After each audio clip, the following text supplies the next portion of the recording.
জয় যিশু। প্রথম পাঠ, দ্বিতীয় বিবরণ পুস্তক, ২৬ অধ্যায়, ১৬ থেকে ১৯ পদ। তোমরা হয়ে উঠবে তোমাদের ঈশ্বর ভগবানের কাছে নিবেদিত পবিত্র এক জাতির মানুষ। মসিহ একদিন ইসরায়েল জনমণ্ডলীকে এই কথা বললেন, আজ তোমাদের ঈশ্বর ভগবান তোমাদের এই বিধি নিষেধ ও নিয়মনীতি মেনে চলার আদেশ দিচ্ছেন। এগুলো তোমরা তোমাদের সমস্ত অন্তর দিয়ে, সমস্ত প্রাণ দিয়ে পালন করো, সেই মতোই কাজ করে চলো। আজ তোমরা তো এই কথা ঘোষণা করেছ যে ভগবানই তোমাদের আপন ঈশ্বর। তোমরা তো বলেইছ তোমরা তার দেখানো পথেই চলবে, তার বিধি নিষেধ, তার যত আদেশবাণী ও নিয়মনীতি সবই পালন করবে, তার কথা মান্যই করবে। এদিকে ভগবানও আজ এই কথা ঘোষণা করেছেন যে তার প্রতিশ্রুতি অনুযায়ী তোমরা এখন তার একান্ত আপন জাতির মানুষ। তিনি এও বলেছেন যে তার সমস্ত আদেশ তোমাদের পালন করতে হবে, তাহলে তিনি তার সৃষ্ট অন্যান্য জাতির তুলনায় তোমাদের জাতিকে মহত্ব, সম্মানে, সুনামে, গরিমায় ভূষিত করবেন। তার প্রতিশ্রুতি অনুযায়ী তোমরা হয়ে উঠবে তোমাদের ঈশ্বর ভগবানের কাছে নিবেদিত পবিত্র এক জাতির মানুষ। প্রভুর বাণী। ঈশ্বরকে ধন্যবাদ। শাম সঙ্গীত ১১৯ অধ্যায়, ১ থেকে ২ পদ, ৪ থেকে ৫ পদ ও ৭ থেকে ৮ পদ। ধো, প্রভু তোমার বিধান মেনে চলে যারা, ধন্য তারা।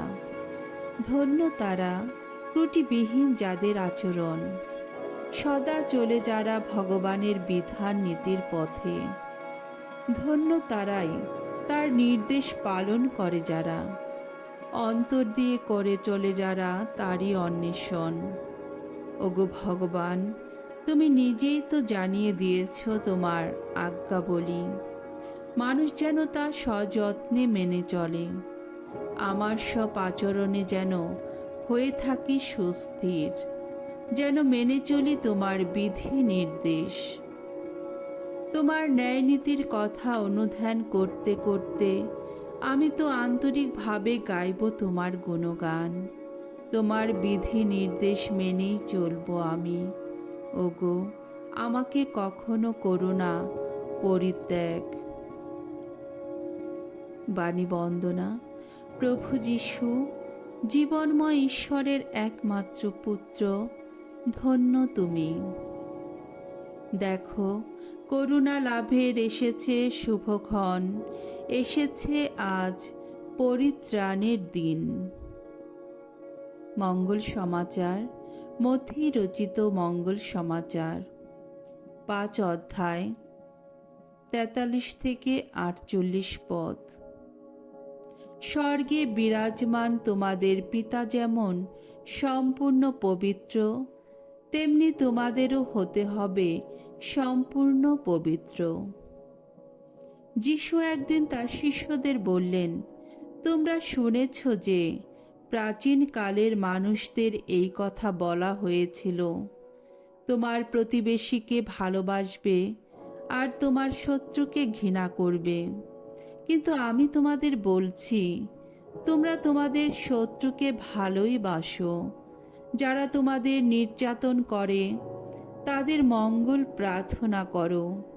এইভাবেই তোমরা স্বর্গে বিরাজমান তোমাদের পিতার প্রকৃত সন্তান হয়ে উঠবে। কারণ সৎ অসৎ সকলেরই জন্যে তিনি ফুটিয়ে তুলেন তার সূর্যের আলো, আর ধার্মিক অধার্মিক সকলেরই ওপর তিনি নামিয়ে আনেন তার বৃষ্টিধারা। যারা তোমাদের ভালোবাসে শুধু তাদেরই যদি ভালোবাসো, তবে তোমরা কি পুরস্কারই বা আশা করতে পারো? কর গ্রাহকেরাও ঠিক তাই করে না। তেমনি তোমরা যদি শুধু নিজেদের ভাইদের সঙ্গেই কুশল আলাপ করো, তবে কি বা এমন কিছু করলে? বিধর্মীরাও কি ঠিক তাই করে না? কাজেই স্বর্গে বিরাজমান তোমাদের পিতা যেমন সম্পূর্ণ পবিত্র, তেমনি তোমাদেরও হতে হবে সম্পূর্ণ পবিত্র। প্রভুর মঙ্গলময় বাণী। খ্রিস্ট প্রভু তোমার প্রশংসা হোক।